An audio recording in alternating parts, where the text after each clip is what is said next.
For over 2 decades, the foundations of what would become Japan's formidable Pacific stronghold had been meticulously laid, fostering a pervasive belief in its impregnability. During the crucible of World War II, this strategic location, known as Truk Lagoon, was universally regarded as untouchable. The Allied powers, in their strategic assessments, considered it a natural fortress, an impenetrable bastion fortified by treacherous reefs, an array of heavy guns, multiple airfields, and a formidable fleet of warships. So potent was this defensive network that Japan itself held an unshakable conviction: Truk could never be cracked. It stood as the undisputed nerve center of the Pacific War, the vital artery through which all logistical and operational flows passed, a sanctuary designed to ensure that no enemy encroachment could ever reach its inner sanctum. Then, in a stunning turn of events, February of 1944 brought an unimaginable reckoning. In a mere 48 hours, American forces executed a devastating assault, transforming what was once the most heavily defended base in the entire Pacific into a desolate, burning graveyard of shattered ships, twisted planes, and countless lost lives. This rare salvaged footage now bears witness to the astonishing collapse of an invincible fortress, a stronghold that crumbled with a speed and ferocity no one had ever dared to imagine. The fortress everyone believed could never fall, did. For years preceding its demise, Truk Lagoon was discussed with an almost religious certainty. Japanese planners, seasoned officers, and battleships that resonated with an assurance of total security. The Gibraltar of defenses bolstered not merely by an arsenal of weaponry, but by the very geography of its existence. Thick, labyrinthine coral reefs formed a wide, natural ring around the lagoon, leaving only a handful of narrow entrances. These choke points could be easily monitored and staunchly defended, ensuring that any enemy fleet attempting to breach its perimeter would be exposed, slowed to a crawl, and utterly destroyed long before ever reaching the calm inner waters. Within the protective embrace of that reef lay Japan's most critically important naval base in the Central Pacific. Truk was far more than just a port. It functioned as an integrated command center, a crucial supply hub, and a forward operating base, all rolled into one strategic nexus. Airfields, bustling with activity, lined multiple islands scattered across the lagoon's expanse. Seaplane bases dotted the water, launching patrol aircraft that scanned the vast ocean horizons, while anti-aircraft guns bristled along the shoreline, creating a deadly canopy of fire. Naval guns, their barrels silently menacing, watched over every approach, ready to unleash their fury. From Truk, Japan possessed the capacity to project its formidable power across thousands of miles of the Pacific Ocean. Its geographical location further amplified its immense value. Truk sat directly astride the critical sea lanes connecting Japan to the resource-rich territories of Southeast Asia. Vital oil from the Dutch East Indies, essential raw materials plundered from occupied territories, and crucial troop reinforcements destined for distant island garrisons, all funneled through this strategic region. The loss of Truk would not merely inflict a grievous wound upon Japan's navy, it would catastrophically sever the flow of supplies that sustained the entire Pacific War effort, threatening to starve it into submission. Because of this unparalleled strategic importance, Japanese leaders had, over time, convinced themselves that Truk was inherently safer than Pearl Harbor had ever been. Pearl Harbor, they reasoned, had been tragically exposed to a surprise attack because it lay openly accessible to the vast ocean. Truk, by stark contrast, felt hidden, shielded by immense distance and its formidable coral reef defenses. This deeply held belief fostered a profound sense of comfort, a comfort that slowly solidified into an unshakable certainty. And that certainty, in turn, subtly, insidiously, transformed into a dangerous complacency. The stage was set, not for an impregnable defense, but for a catastrophic reckoning. The formidable image of Truk, often whispered as an impenetrable fortress, was, in truth, a grand illusion. What many at the time failed to grasp was the profound chasm between perception and reality. American intelligence, and indeed the public imagination, had conjured a bastion of hardened defenses, bristling with weaponry, a true linchpin of Japan's Pacific Empire. Yet, for the vast majority of the war, Truk was never truly fortified to withstand a concentrated, overwhelming assault. Yes, there were defenses, scattered and rudimentary, but they were limited in scope and uneven in their deployment. A few anti-aircraft guns, some machine gun nests, perhaps a handful of older coastal artillery pieces. These were hardly the stuff of legend. The serious, concerted efforts to strengthen this vital base, to transform it into the bastion it was believed to be, did not commence until late in the year 1943. By then, the very tide of war, a relentless, unforgiving current, had already begun to turn decisively against Imperial Japan. In a desperate, belated scramble, airfields were hastily extended, designed to accommodate a greater number of aircraft. New shore batteries, often of varying caliber and limited range, were installed with the chilling specter of an American invasion finally looming large in the minds of the High Command. Defensive planning, a critical element of strategic readiness, came agonizingly late, rushed by the stark, terrifying realization that American forces were advancing across the vast Pacific far more rapidly than any Japanese planner had dared to predict. Even amidst this frantic, last-ditch effort, Truk remained tragically unprepared for a large-scale, coordinated strike. It continued to rely, with a dangerous complacency, on its sheer geographical remoteness, the veil of wartime secrecy, and the formidable reputation it had cultivated, rather than on the tangible, hardened protection of concrete and steel. But perhaps the most potent architect of Truk's perceived invincibility was nature itself.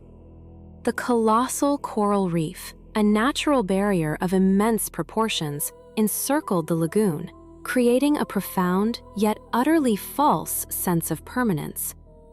Japanese naval officers, steeped in tradition and a rigid adherence to established doctrine, truly believed that enemy warships could never breach this natural barrier in force. They were convinced that any attack, should it even materialize, would have to proceed slowly, visibly, and at an astronomical cost in ships and lives. This deeply ingrained belief, this almost religious faith in the reef's impregnability, permeated and shaped every strategic decision, every tactical choice at every single level of command. Consequently, patrols were drastically reduced. Early warning systems, crucial for detecting an approaching enemy, remained woefully weak, often relying on outdated technology or simply human observation. Fighter coverage, meant to protect the skies, was inconsistent, frequently diverted to other, equally desperate fronts. By early 1944, however, the brutal reality of the Pacific War had irrevocably shifted. The conflict no longer adhered to the old, comfortable assumptions. American forces were no longer engaged in the slow, grinding, island-by-island advance that Japanese strategists had anticipated and planned for. Instead, they were leapfrogging forward, bypassing heavily fortified strongholds, establishing new airfields ever closer to Japan's inner defensive perimeter. A new generation of aircraft carriers, vast floating air bases, had dramatically extended American reach, projecting power far beyond anything Japanese planners had ever conceived. Truk, in its splendid isolation, still stood proud, confident in its formidable reputation and the natural fortress of its reef.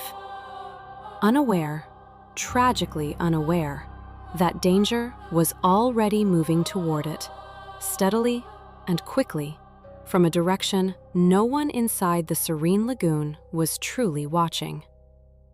The silent isolation, once a strength, now became its most profound vulnerability.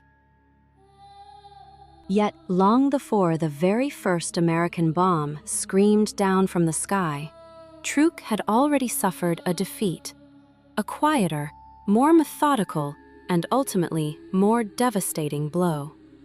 It was being systematically cut off from the very world it depended upon, one vital link at a time.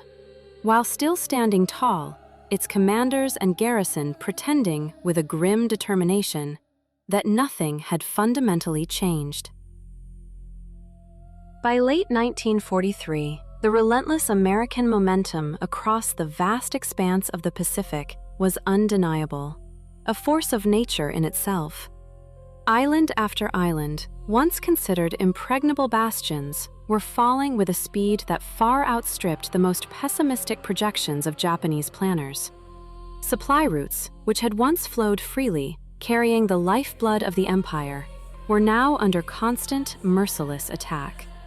American submarines, silent predators of the deep, prowled the shipping lanes with impunity, while aircraft, launched from distant carriers, struck at convoys before they could ever reach their intended destinations. Fuel, the very essence of modern warfare, became agonizingly scarce. Spare parts, critical for maintaining aging machinery, vanished. Food, essential for sustaining the thousands of men garrisoned on the islands, dwindled to meager rations. And replacement aircraft, vital for defending the skies, became almost impossible to move through the tightening American blockade. Truk, the once mighty fortress, was slowly, inexorably being strangled. It was a stark testament to a new form of warfare, where the battle could be won not just by overwhelming force, but by the relentless, unseen severing of every artery of life. Such is the brutal calculus of strategic isolation, a silent siege that often precedes the thunderous roar of battle, turning even the most formidable stronghold into a cage. The colossal Japanese naval base at Truk, a vital linchpin in the vast Pacific theater, which depended entirely on these long and increasingly tenuous supply chains, began to feel an inexorable pressure, even though no enemy aircraft had yet appeared over its azure skies. The squeeze, a strategic vice tightening around the very heart of Japan's outer defensive perimeter, came from two distinct directions at once, each a relentless surge of American power. From the south and southwest, General Douglas MacArthur's seasoned forces pushed steadily through the treacherous, malaria-ridden jungles of New Guinea and the myriad surrounding islands. Each hard-won victory in this brutal campaign, marked by fierce resistance and unimaginable environmental challenges, brought American airfields incrementally closer to Japan's inner defensive ring. The Captug stones, each one a runway carved out of the wilderness, extending the reach of American air power further into the vast expanse of the Pacific. These were battles fought inch by bloody inch, where the very terrain was an enemy, yet the advance was unyielding. Simultaneously, from the east and across the Central Pacific, Admiral Chester Nimitz's formidable carrier task forces, spearheading the audacious island-hopping strategy, advanced with a methodical, devastating precision. They moved through the fiercely contested Gilbert and Marshall Islands, a relentless tide of naval and air supremacy. Iconic and bloody amphibious assaults on islands such as Tarawa, Makin, Kwajalein, and Eniwetok demonstrated an unwavering resolve, each landing a testament to the immense logistical and combat capabilities of the United States Navy and Marine Corps. These operations were costly, but they were essential, pushing the front lines ever westward, relentlessly eroding the perceived invulnerability of Japanese strongholds. Together, these two converging movements, MacArthur's grueling ground campaign and Nimitz's swift naval thrusts, formed a slow, inexorable closing arc around Truk. As American engineers, with astonishing speed and efficiency, built new airstrips on each captured island, often transforming coral atolls into bustling airbases within weeks, the critical distance between U.S. aircraft and Truk shrank rapidly. What had once felt safely remote, a distant bastion beyond the reach of sustained attack, was now undeniably within striking range. Long-range bombers, such as the B-24 Liberators, could now scout the nearby waters with impunity, gathering vital intelligence, while carrier aircraft, launched from the decks of the mighty Essex-class carriers, could now strike deep into the lagoon and return without pushing their operational limits to the breaking point. Truk was no longer protected by the vast, empty expanse of the Pacific. It was becoming a target that could be reached, hit with devastating force, and escaped from, leaving a trail of destruction in its wake. Inside the hushed, tense circles of Japanese command, the escalating danger was becoming impossible to ignore. Admiral Koga, the astute and burdened commander of the combined fleet, understood with chilling clarity what Truk represented. It was undeniably valuable, a strategic jewel, but it was also, increasingly, a trap. The strategic calculus was stark. If the American carriers were to strike while Japan's major warships, the precious battleships, the formidable aircraft carriers, the sleek, heavy cruisers, were still anchored inside the sprawling, vulnerable lagoon, the resulting loss could cripple the Imperial Japanese Navy in a single, catastrophic blow. The very thought, Koga knew, was enough to send shivers down the spine of even the most hardened officer. Thus, in a series of highly secretive and understated maneuvers, Japan's most important warships, BS naval power, slipped out under the prosaic cover of routine movements, their departures masked by the constant ebb and flow of naval traffic. The colossal battleships, their ill for fleet defense and offensive operations, were quietly reassigned elsewhere, their absence noted only by a select few. By early February of 1944, the very heart of Japan's naval striking power, its most potent offensive assets, was gone. There were no grand announcements, no dramatic withdrawals broadcast to the world, just empty water where the majestic fleet had once rested, a silent testament to a desperate strategic shift. What remained behind, however, told a profoundly different and far more ominous story. The vast lagoon, once home to the pride of the Imperial fleet, was now crowded with a different kind of vessel. Supply ships, their holds bursting with provisions, jostled for space.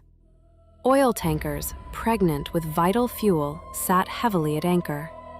Transports, destroyers, and submarines, though still formidable in their own right, filled the base, while hundreds of aircraft, from fighters to bombers, lined the runways and revetments. Warehouses sprawling across the islands were packed to the rafters with fuel, ammunition, and every conceivable type of cargo.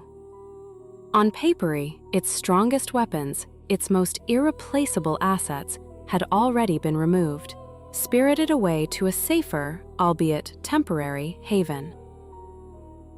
This calculated decision, born of strategic necessity and a grim understanding of American capabilities, hollowed the fortress from the inside. Truk was no longer a shield protecting the fleet. It was now, chillingly, bait. The base still mattered, its logistical importance undeniable, but now only as a massive resupply and staging center, not as a coherent fighting force capable of repelling a full-scale assault. Its formidable defenses, the anti-aircraft batteries, the coastal guns, the fighter squadrons, were meant to protect ships that were no longer there. A tragic irony. By the time American commanders finalized their plans for Operation Hailstone, the outcome, in essence, was already set.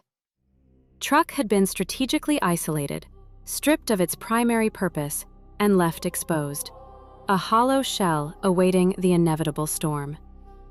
Such is the brutal calculus of war, where strength can become vulnerability, and a fortress, a sacrifice.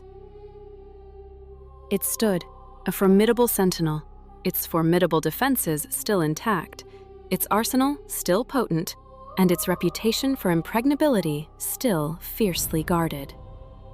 Yet, an unseen net was tightening. This colossal fortress, once deemed the Gibraltar of the Pacific, found itself irrevocably encircled by adversaries, its lifelines to succor severed. It had not yet capitulated, but the insidious grip of strangulation was already upon it, and the final, devastating blow was now inexorably on its way. Operation Hailstone, a name that would echo through the annals of naval warfare, commenced not with the thunderous roar of battle, but in the profound, absolute cloak of darkness.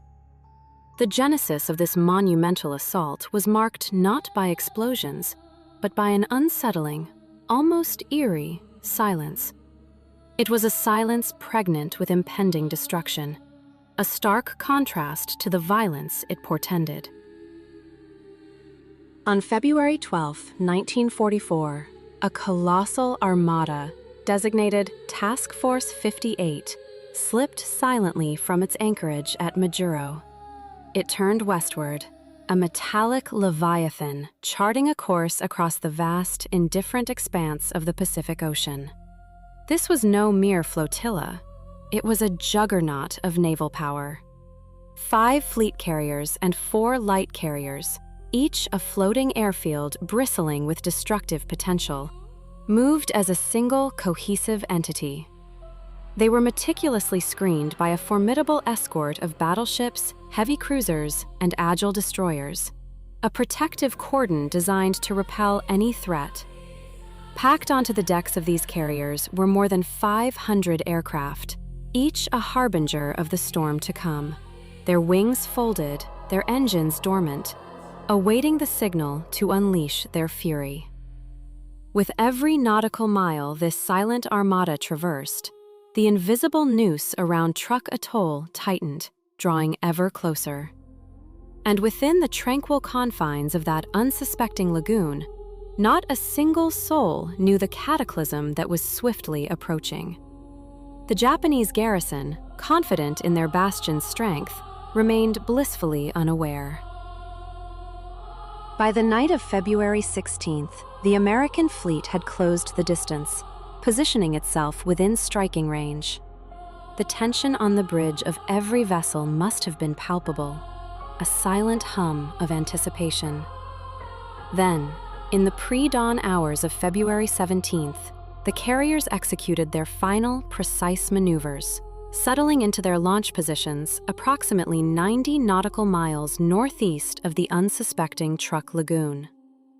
Engines were throttled back to a whisper. Every light aboard the ships remained stubbornly dark, and an absolute, unwavering radio silence was meticulously maintained. Ahead, in the impenetrable darkness, lay the fortress, radiating an air of untouchable confidence, yet utterly oblivious to the fact that the largest carrier strike force ever assembled in the Pacific was not merely in range, but poised to unleash its full, devastating might. At precisely 5 a.m., as the sky still clung to its deepest black, the flight decks of the American carriers erupted into a flurry of controlled, urgent activity. A symphony of mechanical preparation began. One after another, the sleek, deadly aircraft, the dive bombers, the torpedo planes, rolled forward, their engines coughing to life, then roaring as they lifted into the oppressive darkness. They climbed just enough to safely clear the towering superstructures of their parent carriers, then immediately dropped low, hugging the waves. This was a deliberate, tactical choice. They flew beneath the ragged cloud cover, meticulously maintaining altitude bands that Japanese radar, even at its most vigilant, could not properly track. The collective sound of hundreds of powerful engines, a low, menacing growl, dissipated into the vastness of the night, swallowed by the ocean's expanse, long before anyone at Truk noticed a single thing. The element of surprise, painstakingly cultivated, was absolute. The Japanese base at Truk possessed defenses, certainly, but they were rendered utterly blind at the most critical, most catastrophic moment. Truk's radar system, a linchpin of its early warning capabilities, harbored a critical, almost fatal flaw. It struggled profoundly to detect aircraft flying low over the ocean's surface. This inherent weakness had never been fully rectified, a dangerous oversight born of complacency. Japanese leaders, perhaps lulled into a false sense of security, had erroneously believed that the sheer distance from potential threats, coupled with the natural barrier of the surrounding coral reefs, would provide ample warning.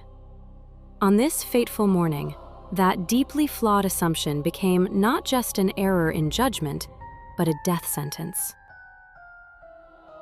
There were no Japanese patrol planes aloft, scanning the horizon for intruders. Many pilots from Truk's air groups, critical to its defense, were either on leave in Japan, enjoying a respite from the war, or had been scattered across other, less vital bases in the vast Pacific. Aircraft, fueled and ready for action, sat parked in neat, vulnerable rows on the airfields, their cockpits empty, unmanned, silent. The very early warning system that should have been the fortress's shield, its first line of defense, simply was not there.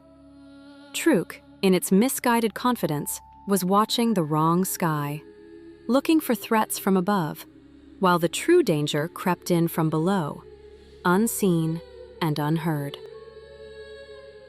The first American planes pierced the tranquil air of the lagoon just after 6 a.m. They arrived not with a frontal assault, but with the stealth of predators, silent and incredibly fast. Then, with the suddenness of a thunderclap, the illusion of peace shattered. Dive bombers screamed down, their payloads tearing into airfields before the full wail of air raid alarms could even properly sound. Hangars, packed with grounded aircraft and vital equipment, erupted in fiery explosions, and massive fuel dumps ignited, sending towering plumes of black smoke skyward, a grim beacon of destruction. The fall of Truk, a fortress once deemed impregnable, stands as a stark testament to the transient nature of power and the devastating consequences of complacency. It underscores how even the most formidable bastions can crumble when innovation meets oversight, and when vigilance yields to the seductive yet ultimately fatal embrace of false confidence. It is a timeless lesson, etched in the annals of conflict, that the greatest threat often emerges from the blind spots we refuse to acknowledge. The pre-dawn quiet, a fragile veil over the vast Pacific, was shattered not by the wail of sirens, but by a deeper, more ominous roar. Anti-aircraft crews, roused from their sleep, scrambled to their guns with a frantic urgency. Yet without clear targets, their movements clumsy in the fading darkness. By the time the first belated sirens began to shriek their warning across the sprawling island strongholds, American aircraft were already overhead, a dark, silent judgment descending from the heavens. On the airfields below, a scene of desperate chaos unfolded. Japanese pilots, their faces etched with a dawning horror, ran for their planes as colossal explosions tore through runways and vital taxiways. The very ground trembled beneath their feet, erupting in geysers of earth, concrete, and shrapnel. Some, through sheer force of will and a desperate sprint, managed to clamber into their cockpits, attempting to get airborne amidst the inferno. But many, tragically, never did. Aircraft were destroyed where they sat, magnificent machines reduced to mangled scrap. Wings were ripped apart by concussive bomb blasts, fuselages riddled by relentless strafing runs, their metal of the pristine morning sky a grim signal of utter devastation. The strategic fortress, once believed impregnable, a bastion of early warning and formidable defense, a linchpin in Japan's Pacific strategy, was now reacting only after the attack had already begun. Its vaunted detection systems, its intricate network of observers, had been utterly bypassed, caught in a moment of catastrophic vulnerability. Within minutes, the skies themselves became a terrifying maelstrom. American fighters, sleek and deadly, swarmed with predatory efficiency. They intercepted the few ascending Japanese planes, catching them in their slow, vulnerable climb before they could gain altitude or speed. The ensuing air battle was never evenly matched. It was a brutal, one-sided slaughter, a grim ballet of hunter and hunted. And it never would be. The American pilots, fresh and focused, executed their mission with chilling precision, systematically dismantling any resistance. On the ground, deep within the subterranean bunkers and makeshift command centers, a profound struggle for comprehension ensued. Reports, fragmented and often conflicting, poured in, painting a picture of escalating horror as communications infrastructure began to buckle and fail under the relentless assault. Soon, thick, oily smoke rose not from one, but from multiple islands simultaneously, a grim testament to the widespread destruction. It became agonizingly clear that this was no mere probing raid, no single isolated strike. This was a full-scale, meticulously orchestrated assault, unfolding with a speed and ferocity that no defender had ever truly imagined possible. The fortress had not been breached by force of arms in a direct frontal assault. It had been caught profoundly, catastrophically asleep. Every tactical advantage the command believed it possessed, the vastness of time, the immense distances of the Pacific, the crucial element of early warning, all three were, in a single, brutal morning, utterly gone. The strategic calculus of the war in the Pacific had been irrevocably altered. As American aircraft, their ammunition expended and fuel dwindling, circled back to their distant carriers to rearm, a chilling, undeniable truth finally dawned upon the defenders. This was only the beginning. That Japan, in its current state of disarray and unpreparedness, was utterly powerless to stop. The once dominant Japanese sky, a symbol of their aerial supremacy, had been comprehensively taken in just a few short, brutal hours. By the time the remaining Japanese pilots, those fortunate or desperate enough to find an intact aircraft and a clear stretch of runway, finally began to rise into the air, the battle for air superiority was already irretrievably lost. Only about half of the aircraft stationed at Truk, the once mighty bastion, ever managed to make it off the ground. Many had been damaged, some even destroyed, by the very first waves of bombs, their frames twisted, their engines silenced. Others found their paths blocked by the chaotic debris of shattered hangars and destroyed comrades, creating impassable obstacles. And some, perhaps most tragically, simply had no crews available to fly them, their pilots either dead, wounded, or lost in the general pandemonium. Those who did manage to get airborne climbed straight into a fight they were profoundly unprepared to win. The American pilots, flying newer, more advanced machines, possessed every conceivable advantage. They had arrived with full fuel tanks, their aircraft perfectly maintained, their orders crystal clear, and a complete, real-time awareness of the unfolding battlefield, thanks to superior intelligence and communications. Their aircraft were demonstrably faster, more heavily armed, and far better protected than their Japanese counterparts. The Japanese pilots, to their eternal credit, were undeniably brave, their courage a shining, desperate light in the encroaching darkness. But bravery, however profound, could not and would not make up for outdated machines, inferior tactics, and disastrously poor positioning. The result was immediate, devastating, and utterly predictable. At the very center of this catastrophic collapse, a symbol of Japan's fading dominance, was the Mitsubishi A6M0. Once the undisputed king of the Pacific skies, a marvel of agility and range, it now found itself outmatched, outmaneuvered, and outgunned.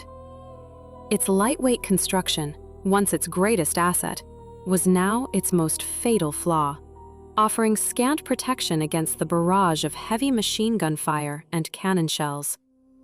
The very aircraft that had once embodied Japanese aerial supremacy had, in a single morning, become a tragic testament to the relentless march of technological warfare. A stark reminder that even the most false-savation and surprised.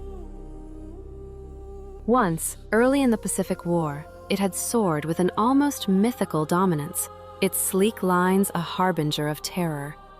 The Mitsubishi Zero, a marvel of aeronautical engineering for its time, commanded the skies with unparalleled range and breathtaking maneuverability. For years, its very presence instilled in Allied pilots a fear that spread across the vast expanse of the Pacific theater. Yet, by the year 1944, the relentless march of technological evolution had rendered those once decisive strengths utterly irrelevant. The Zero, a testament to a design philosophy prioritizing agility over protection, now faced a grim reality. It was dangerously fragile. Lacking even basic armor plating, and critically devoid of self-sealing fuel tanks, the Zero could not absorb damage. A single, well-placed burst of machine gun fire was often enough to shatter its airframe or ignite its highly volatile fuel supply, transforming it into a fiery coffin in seconds. Against the modern American fighters, purpose-built and battle-hardened, the Zero was not merely outmatched, it was a death trap. Into this technological chasm soared the F-6F Hellcat, a formidable machine conceived and engineered with a singular, brutal objective: to utterly destroy the Zero.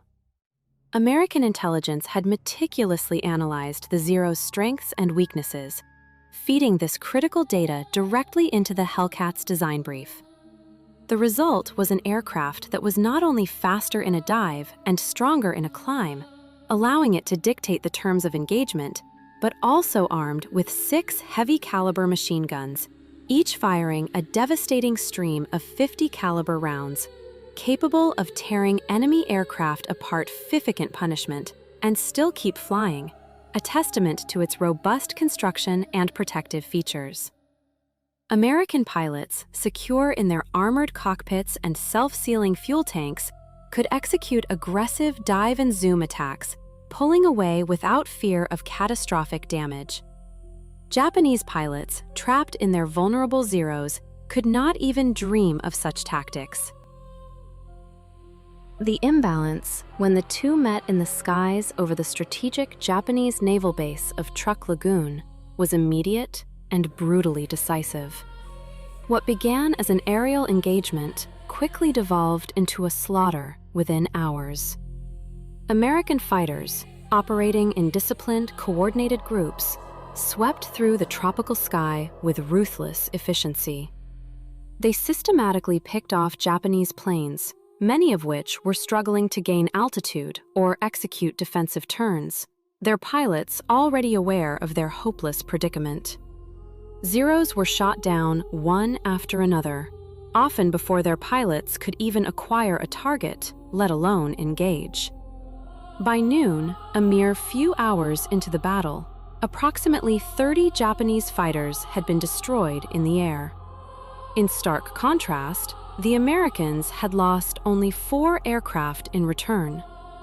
The casualty ratio was not merely disproportionate, it was humiliating, a stark indicator of the profound technological and tactical gulf that had opened between the two air forces. Radio calls from Japanese pilots, once confident, grew increasingly frantic. Their voices laced with formations disintegrated around them, disappearing into plumes of smoke and fire.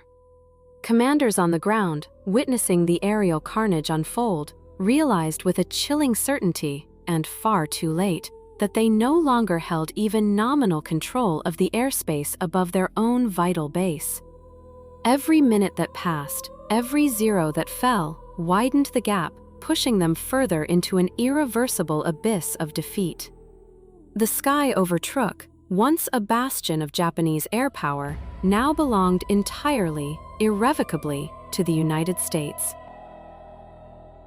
With air superiority decisively secured, American pilots shifted their focus without pause, their mission far from over.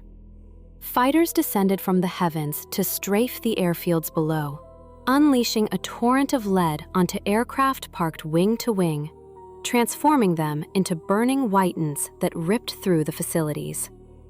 Radar stations, the eyes of the base, were systematically smashed, eliminating any remaining warning capability and effectively blinding the Japanese defenses.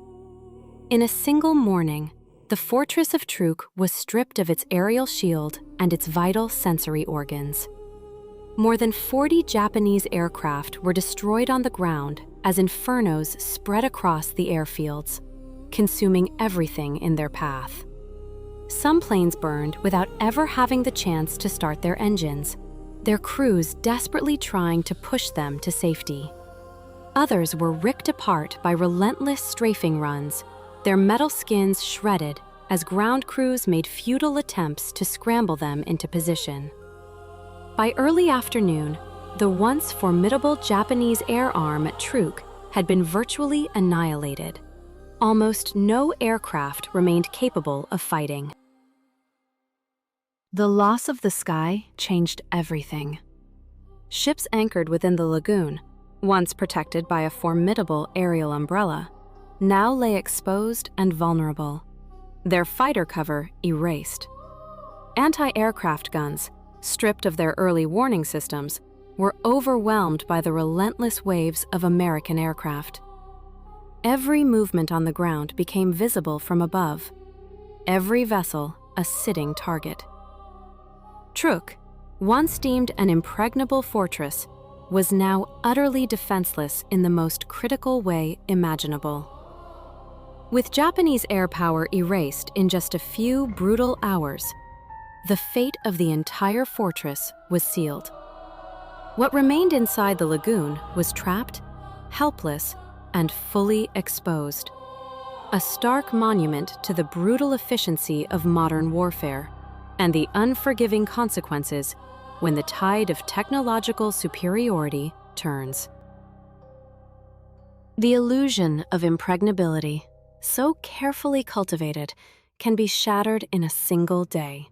revealing the profound vulnerability that lies beneath the surface of even the mightiest strongholds when the very air above them is conceded. It is a timeless lesson, etched in the annals of conflict. True power resides not in static defenses, but in the dynamic, evolving mastery of the battle space, where innovation and adaptation remain the ultimate arbiters of destiny. With the strategic skies now decisively cleared, American pilots, having achieved an unprecedented air superiority, turned their full, unrelenting attention to the Japanese fleet anchored below.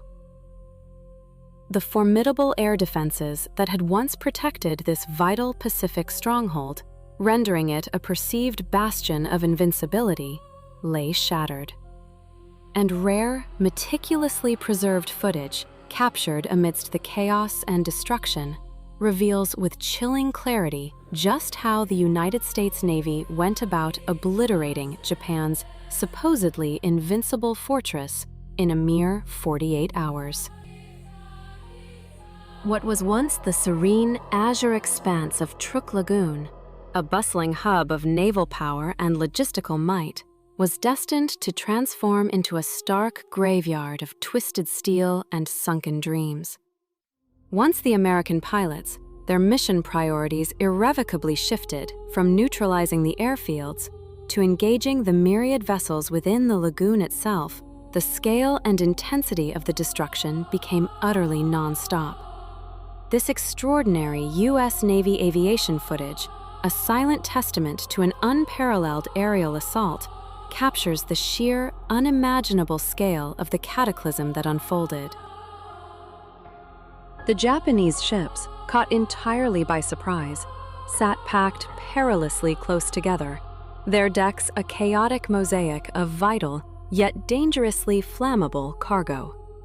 Fuel drums, heavy vehicles, and countless crates of supplies, including ammunition and provisions, were stacked high, creating a volatile landscape ripe for catastrophic ignition. This tight formation, once a sign of strength and efficient logistics, now presented an irresistible target, a dense cluster of vulnerability.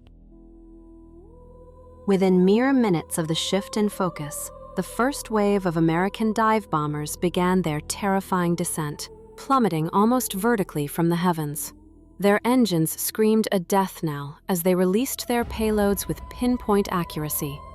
Simultaneously, torpedo planes, flying perilously low across the shimmering water, skimmed the surface, their pilots expertly maneuvering to launch their devastating ordnance. For the Japanese vessels, there was no room to maneuver, no safe direction to turn. The confined waters of the lagoon had become an inescapable trap. Bombs fell with a relentless, terrifying rhythm, a percussive symphony of destruction. Some struck directly onto the crowded decks, punching straight through the steel plating, tearing through multiple levels to detonate deep within engine rooms or ammunition magazines.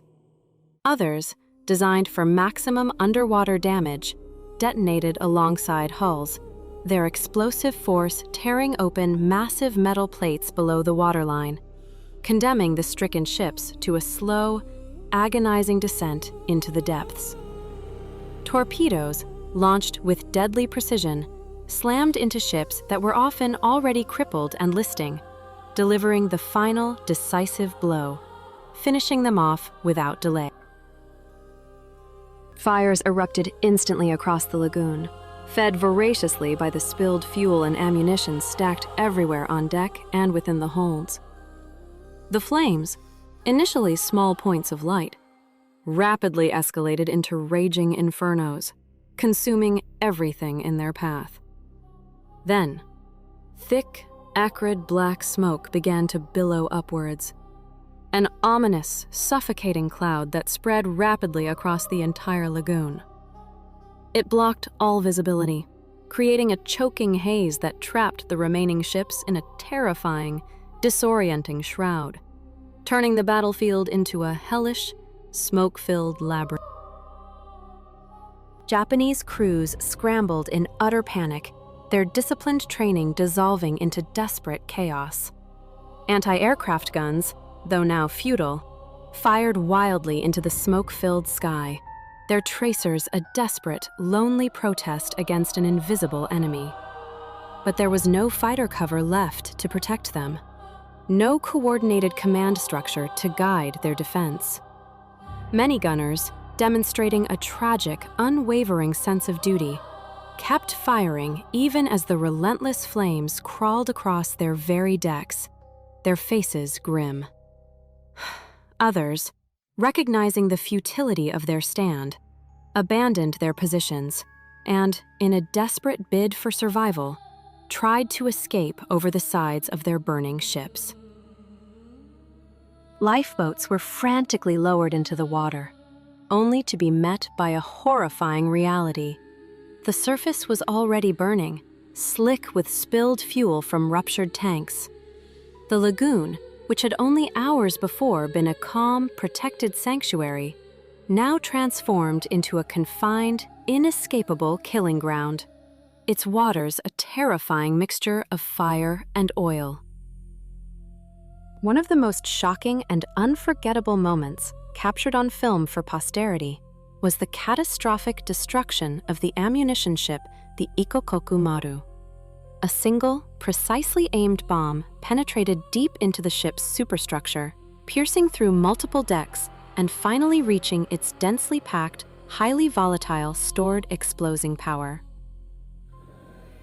The colossal ship, a vessel of thousands of tons of steel and cargo, simply vanished in an instant. Its physical form was replaced by a colossal fireball, a blinding, incandescent sphere of pure energy that expanded outward with terrifying velocity, consuming the air around it before collapsing inward upon itself, leaving only a lingering, mushroom-shaped cloud of smoke and debris. Hundreds of soldiers and engineers aboard, caught in the heart of this inferno, were killed in action in a fraction of a second, their existence simply obliterated, leaving nothing identifiable to rescue, no trace of their final moments. All across the lagoon, similar scenes of horrifying destruction unfolded and repeated with relentless regularity. Transport ships, laden with vital supplies, were struck repeatedly, their hulls buckling and breaking apart before they plunged, often bow first, into the depths. Tankers, carrying thousands of gallons of aviation fuel and oil, burned uncontrollably, their massive forms transforming into grotesque, floating infernos, casting an eerie orange glow across the smoke-filled waters.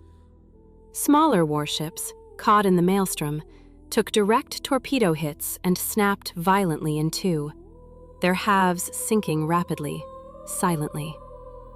Destroyers that valiantly tried to fight back, their guns blazing in a futile last stand, were simply overwhelmed by the sheer volume of repeated strikes, their defiance extinguished by overwhelming force. Even after the ships slid beneath the surface, the fires on the water continued to burn, a ghostly, persistent testament to the violence that had occurred. As daylight faded, giving way to the oppressive darkness of night, the attacks did not stop. American pilots, guided by flares and the infernal glow of the burning lagoon, pressed their advantage. Destroyers, already damaged earlier in the day, began to flood uncontrollably, their valiant forms listing heavily, slowly succumbing to the relentless ingress of the sea. The lagoon, once a symbol of imperial power, was now a watery tomb, a stark reminder that even the most formidable fortresses, when faced with overwhelming might and precision, are ultimately vulnerable, and that the cost of such strategic victories is always measured in steel, and in the indelible sorrow of human lives lost to the depths. Through the long, unforgiving night, crews fought a desperate battle against the inevitable. With every ounce of their dwindling strength, they pumped water from ruptured hulls and sealed compartments, striving to defy the relentless sea. Yet, by the cruel light of dawn, the futility of their valiant efforts became starkly apparent. One by one, with a mournful sigh, the great ships, once symbols of imperial might, slipped beneath the surface, leaving behind only vast, iridescent oil slicks and fragments of splintered wood and twisted metal. The water, reflecting the inferno of burning wrecks, glowed with an eerie, hellish fire, a macabre canvas of destruction. A few Japanese ships, gripped by a desperate instinct for survival, attempted a perilous escape from the lagoon's embrace. They pushed their engines to full throttle, aiming to burst through the narrow, treacherous exits, gambling everything on reaching the open expanse of the Pacific. But the American aerial hunters were relentless, a swarm of steel and fire in the dawn sky. Ships were spotted with chilling precision, tracked with unwavering focus, and attacked again and again, a brutal ballet of aerial supremacy. Torpedoes, launched with deadly accuracy, struck midship, tearing gaping wounds in the vessel's sides, while bombs rained down with devastating precision, turning steel into shrapnel. Most of these fleeing vessels, their hopes of escape shattered, were obliterated before they could even clear the lagoon's treacherous confines. By the close of that first cataclysmic day, Truk Lagoon, once the formidable bastion of Japanese naval power, was utterly unrecognizable. What had been a secure, impregnable naval base, a strategic jewel in the Pacific, was now a desolate graveyard, choked with burning hulks and sinking ships. Wrecks, countless and grotesque, dotted the water in every direction, silent monuments to a devastating defeat. A pall of acrid smoke hung low, thick and suffocating, while the incessant echoes of explosions reverberated without pause, a grim symphony of destruction. The profound sense of safety and invulnerability that had once defined this strategic harbor was utterly, irrevocably gone. The fortress, meticulously designed and fortified to protect Japan's mighty fleet, had, in a single day, become its watery grave. Steel, tons upon tons of it, sank inexorably to the bottom, carrying with it not just the lives of men and the precious cargo of war, but also years of meticulous planning, strategic ambition, and imperial pride. Yet, even this unparalleled level of devastation, this catastrophic destruction, did not fully satisfy the American commanders. With much of the lagoon already reduced to ruin, a final, ruthless order was issued, a declaration of absolute dominance. Battleships, titans of the sea, were commanded to enter the lagoon, not merely to mop up, but to finish the kill with an almost surgical brutality. Admiral Raymond Spruance's audacious decision to send these colossal warships directly into Truk Lagoon was not born of necessity. By then, the outcome was already sealed. It was made, rather, because it was possible. By this critical juncture, Japan had irrevocably lost control of the air. Its once proud fleet was shattered, its defenses a chaotic, wounded mess. The act of sending surface warships, the very embodiment of naval power, into what had once been the most feared Japanese naval base in the entire Pacific, was a deliberate, unambiguous statement. Resistance, at this point, no longer mattered. The United States Navy was no longer merely testing Truk's defenses. It was walking into its heart, asserting an undeniable, overwhelming supremacy. The battleships USS Iowa and USS New Jersey, colossal behemoths of steel and firepower, spearheaded the advance, flanked by an escort of cruisers and destroyers. They moved with an almost arrogant confidence, their presence alone signaling the complete collapse of Japan's last lines of defense. These were not the fleeting, distant bombardments of earlier raids. These were ships closing the distance, their formidable guns aimed at targets they could clearly see, targets already crippled and burning. When their main guns, capable of launching projectiles the size of small cars, opened up, the effect was immediate and utterly overwhelming.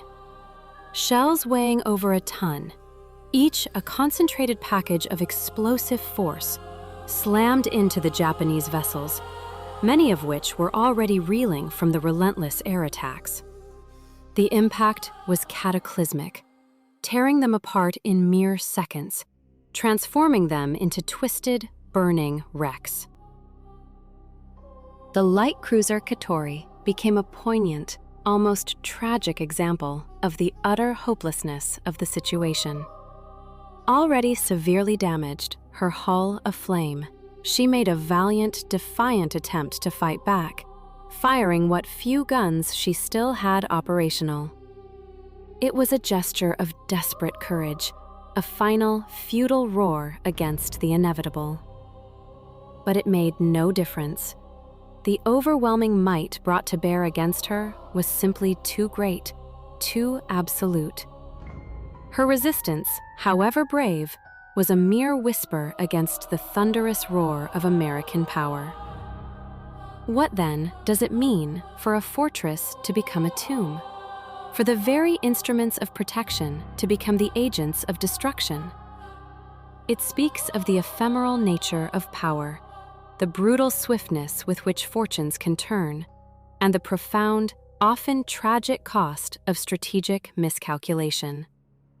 For in the crucible of war, even the most formidable bastions can crumble, revealing the fragile line between dominion and oblivion.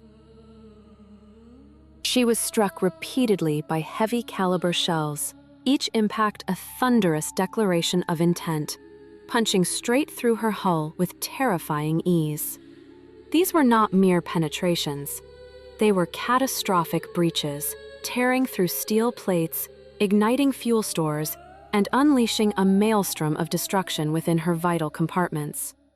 Her superstructure, once a proud silhouette against the horizon, buckled and collapsed, a twisted monument to the overwhelming force unleashed upon it. Fires, born from the initial explosions, spread uncontrollably, consuming every flammable surface, turning the vessel into a roaring inferno. Under this relentless, sustained fire, she was swiftly reduced to a wreckage, a broken hulk barely recognizable as a ship. This was no duel, no chivalrous exchange between equals. The outcome had been brutally decided the very instant American battleships engaged. Their radar-guided artillery, a marvel of wartime innovation, obliterated any pretense of a fair fight. Japanese destroyers, driven by a desperate courage, attempted counterattacks, launching torpedoes and undertaking suicidal runs that seemed to reflect ingrained training rather than any genuine belief in success. These were acts of profound defiance, yet utterly futile against the technological and numerical superiority arrayed against them. One destroyer, through sheer tenacity, managed to unleash its payload before being struck repeatedly itself, a torrent of shells tearing through its thin armor, and it was destroyed almost immediately afterward, vanishing beneath the waves in a cloud of steam and debris. Most of its sister ships, tragically, never even reached effective firing range. The American gunfire was not just accurate, it was surgically precise, delivered with a terrifying rapidity and a relentless, unyielding rhythm. Every desperate attempt to resist, every flicker of defiance, was answered with a force far beyond what was strategically needed. A brutal overkill designed to send an unmistakable message. This phase of the battle, therefore, transcended the mere pursuit of victory. It was about the chilling finality of absolute annihilation. As the tropical daylight began to fade, casting long shadows across the burning lagoon. Japan made one last, desperate attempt to strike back from the air. A small group of torpedo bombers, their crews facing almost certain death, launched a night attack against the formidable U.S. carriers, clinging to the fragile hope that the cloak of darkness might offer a measure of protection that the unforgiving daylight no longer could. Navigating through the blackness, guided perhaps by the distant glow of the inferno below, one aircraft, against all odds, succeeded in hitting the mighty carrier USS Intrepid. The impact was devastating, a thunderous explosion that ripped through her hull, causing serious damage and tragically killing several valiant crew members. It was the last meaningful blow Japan would land in this devastating engagement, a fleeting moment of retaliation, and even that solitary success changed absolutely nothing in the broader strategic picture. The American response was immediate, chillingly decisive, and utterly without mercy. Rather than pulling back to assess damage or consolidate their gains, U.S. commanders, demonstrating an audacious strategic vision, authorized the first night carrier strike in naval history. Aircraft, laden with bombs and torpedoes, roared into the impenetrable darkness, their pilots navigating not by conventional instruments alone, but by the eerie, flickering glow of the fires still burning across the lagoon. Bombs rained down indiscriminately upon ships, shore facilities, and even the wrecks that had already been hit multiple times, ensuring their complete obliteration. There was no pause, no moment of restraint, and the message delivered was stark, unequivocal. The time of day no longer mattered. The traditional sanctuary of night had been utterly stripped away. Japan no longer controlled anything within this shattered stronghold, not even the comforting veil of darkness. By the time the morning arrived, painting the sky with the first hues of dawn, Truk was silent. The only sounds were the crackling of lingering fires, the sporadic, muffled explosions from ammunition cooking off deep within sunken racks, and the mournful, metallic groans of wreckage settling into the shallow, blood-stained waters. There were no organized defenses left. No proud fleet remained to protect the once impregnable base, and not a single aircraft stood ready to challenge the now uncontested sky. The harbor, once proudly hailed as the Gibraltar of the Pacific, a symbol of Japanese imperial power, was now nothing more than a stark demonstration site for total, unmitigated defeat. With battleships firing at will, their massive guns unleashing salvo after salvo, and aircraft striking relentlessly around the clock, Truk was no longer a stronghold.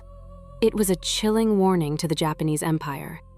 If the United States Navy could sail its capital ships directly into enemy territory, deep within their defensive perimeter, without fear of significant reprisal, then the ultimate outcome of the Pacific War was no longer in any doubt. The fortress, once deemed impregnable, had been utterly erased in a mere 48 hours. By February 18, 1944, Truk Lagoon had been transformed from the Pacific's most feared bastion of imperial power into a graveyard of steel and shattered ambition. This was not merely a tactical victory. It was a profound declaration of a new age of warfare, where overwhelming force and relentless innovation could dismantle even the most formidable strongholds, leaving behind only the stark, silent testament to absolute finality. The fortress, once a bastion of imperial might, was now a smoldering ruin. American aircraft returned to the lagoon, their passage uncontested. No Japanese planes left in the air to challenge their dominion. The skies, once fiercely defended, were silent, save for the roar of American engines, a chilling testament to the overwhelming victory. The defenders, who had once been counted upon to repel any assault, were gone, their numbers decimated, their spirit broken. Truk's airfields, formerly bustling hubs of operational strength and strategic importance, now lay utterly devastated. They were littered with the twisted wreckage of aircraft, their runways deeply cratered by the relentless surgical bombing. Every successive flight of American planes added exponentially to the destruction, leaving nothing untouched, no structure spared from the systematic obliteration. Several vital depots and critical supply bases, the very arteries of the Japanese war machine in the Central Pacific, were systematically annihilated. Over 17,000 tons of fuel burned in massive, uncontrolled infernos, sending colossal plumes of thick, black smoke coiling miles into the sky. This ominous canopy transformed even distant observation into a stark, undeniable warning of utter devastation. A dark beacon signaling the demise of a once formidable stronghold. Ammunition dumps exploded in terrifying chain reactions, their concussive force scattering shrapnel and debris across the entire lagoon, destroying what little remained of Japan's operational capability.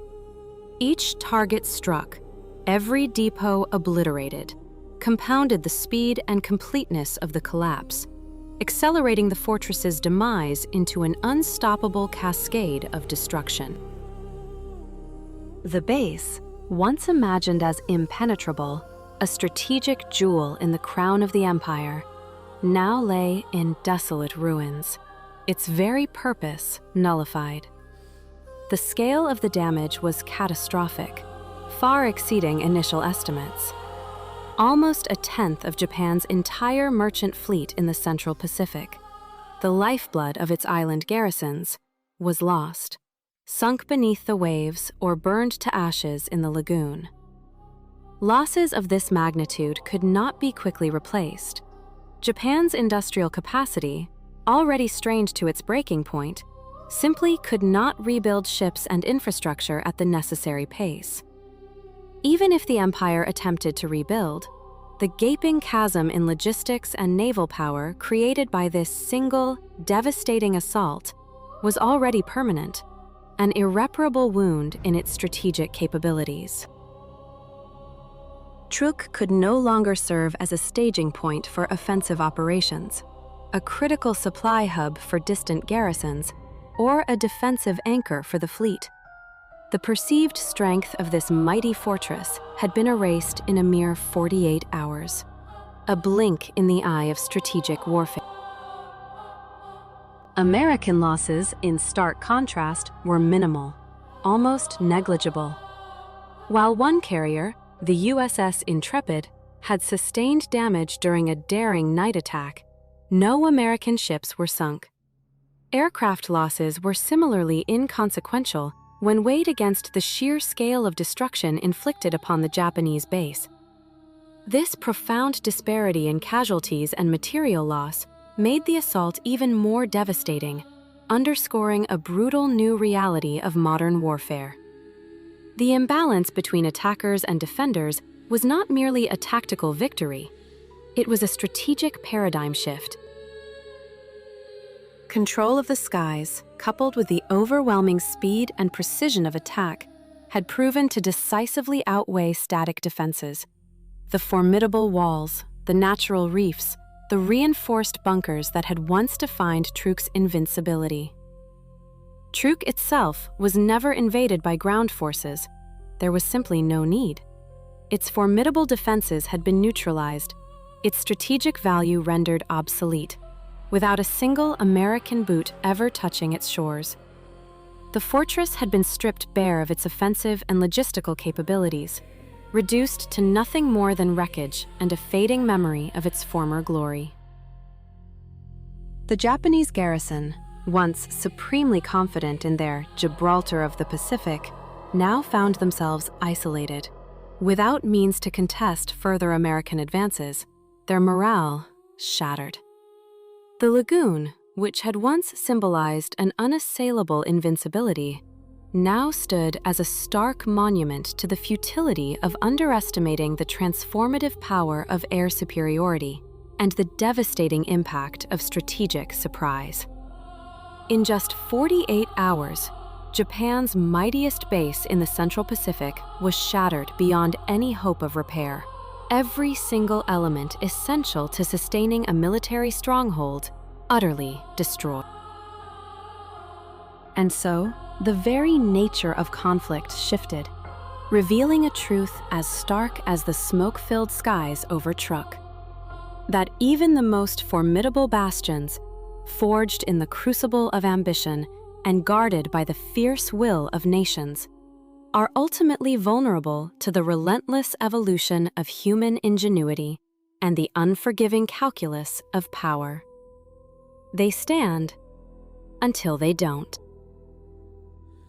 The fall of Truk was swift, brutal, and utterly complete. Its lesson, etched into the very fabric of the Pacific theater, was stark and undeniably clear.